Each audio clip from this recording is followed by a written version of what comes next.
what really happened in the housing market in 2020? No, I mean, we know that the housing market went crazy at the end of the year, but what really happened? Welcome to the Landis Look, where we take an inside look at the world of real estate.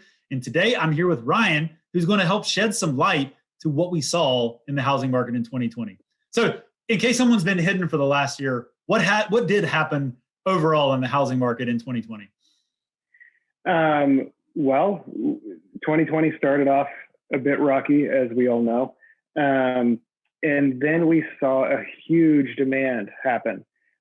Supply dropped incredibly, and the buyers just did not stop coming. Yeah. And so we saw this crazy, which, man, if you had asked either of us in March, did we think this was going to happen? We probably would have said no. No chance. Yeah, all of a sudden the summer came and it's like, hey, everyone wanted to buy a house, but not as many people were selling them. And so then what was the result of that over the last 5-6 months of the year? So, like I said, the demand kept coming. So as demand keeps rising and supply drops, prices start to go up, and it's hard for sellers to keep up. There's becoming multiple offer situations happening. And then again, prices are going up.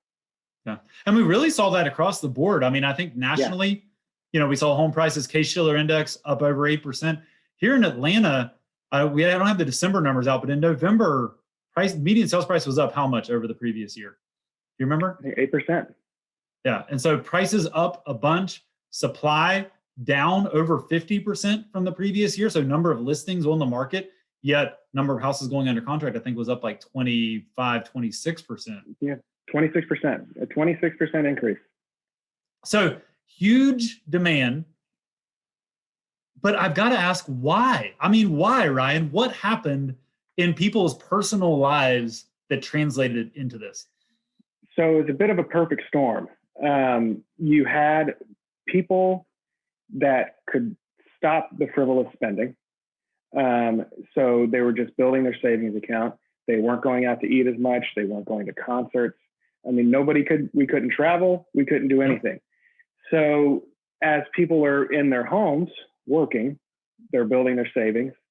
They see interest rates just falling. We had the lowest interest rates ever since rates have begun happen last year. And so people wanted to buy. They wanted to spend their money. And that's what happened. And that's why we had half of the listings for sale, and we had 26% more buyers. Yeah. So it created this huge surge. So this is something, I mean, I would just not have thought of. And there's a great Wall Street Journal article that we'll post the link to here that kind of highlights this.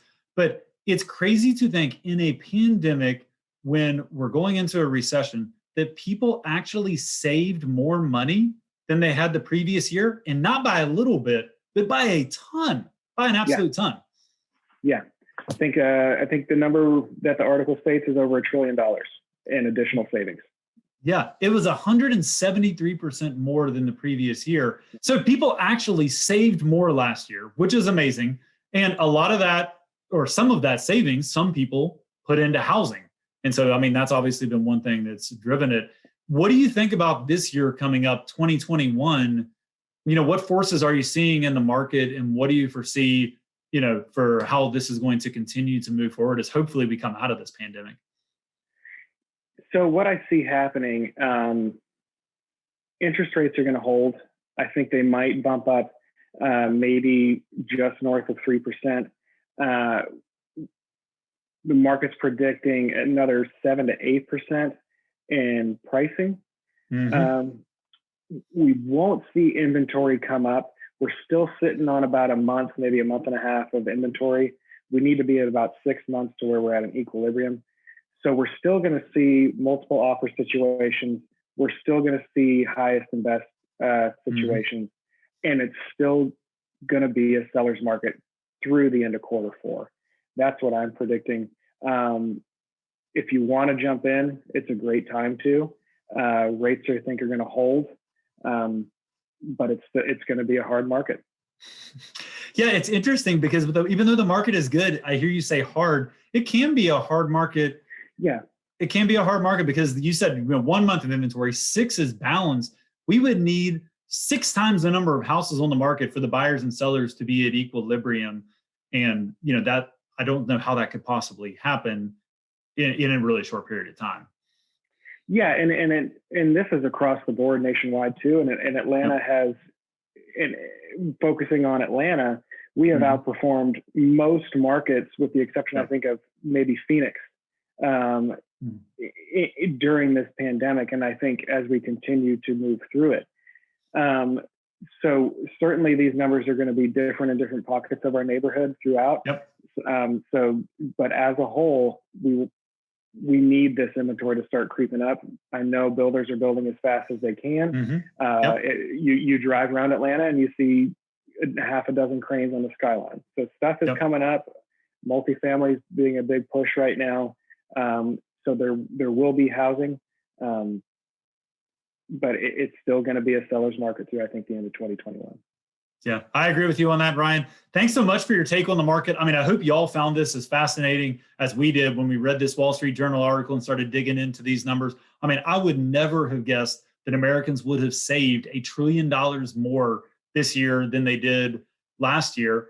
But after reading this, you can see how at a macro level that could happen and how that's impacted the housing market. And if you're considering being on either side, buyer side, seller side, or both sides, we would love to help you navigate this market. Send us a message. Ryan would love to continue this conversation with you. And thanks for watching, y'all. We will keep you updated throughout this year as the market changes and as the year progresses. Thanks, Ryan. Everybody else, we'll see you next week. Thanks, Justin.